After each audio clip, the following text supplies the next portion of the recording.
Hello everybody, welcome back to the tropical update for June 22nd.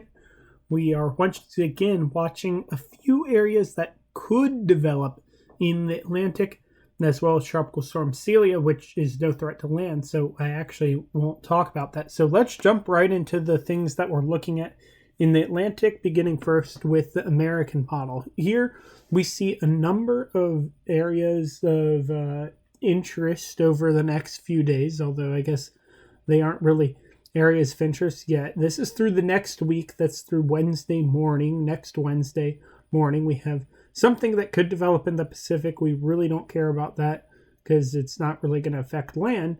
We have something that could briefly form off the coast of North Carolina, make its way up to Nova Scotia, perhaps as a brief tropical depression or weak tropical storm.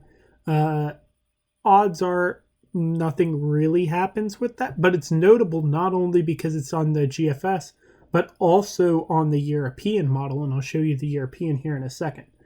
So that's something we want to watch here in about the next 2 to 3 days to see if something develops out there. No mention of that from the Hurricane Center yet, so they're professionals, so probably nothing's going to happen. The other things we want to watch is the tropical waves moving across the Atlantic.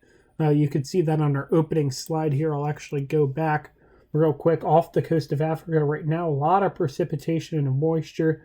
You can see that moisture basically here, wherever it's white instead of the darker grays.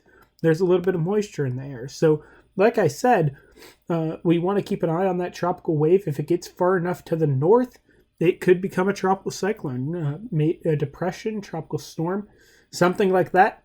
If it gets to the north, and you see here, the shading here is the pressure.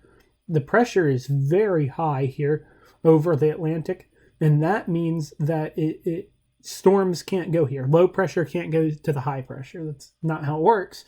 So as a result, it blocks the low pressures from moving basically throughout these oranges. It can't move north, and so the further south that high pressure is, if it's further down here, the storm, the tropical waves as they develop just run into South America and don't form. But if it's a bit further to the north, like it is usually later in the hurricane season, that's why we don't normally talk about tropical waves in June, but here we are. If it's a bit further to the north, then it allows the storms to form to the in the area of the Caribbean, the northern portions between 10 and 20 degrees north, which is helpful for development. So again, we're watching tropical waves, we're watching this thing off the Atlantic coast, and really dependent on the tropical waves is where the high pressure is at. The European model has a weaker high situated a bit further to the north. And so as a result, more models develop the tropical wave here in about a week from now. Several of the models, if not all of them, develop a tropical depression is what it's indicating at the moment. But of course, that could strengthen. Conditions are favorable.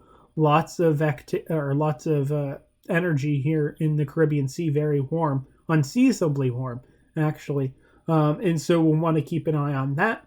And then, of course, the area off the Atlantic coast could develop as well.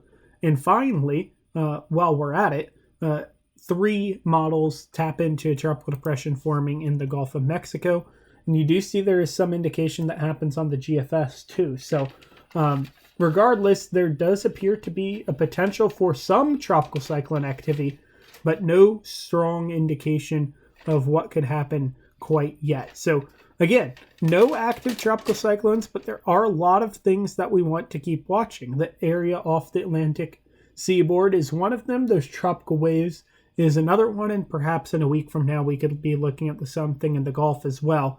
But our main areas of concern at the moment are off the Atlantic coast and down off the African coast, moving towards the Caribbean. All of those areas prime for potential development, but it might not happen. So stay tuned. I'll be back with more Chris Dixon with our Catholic Media.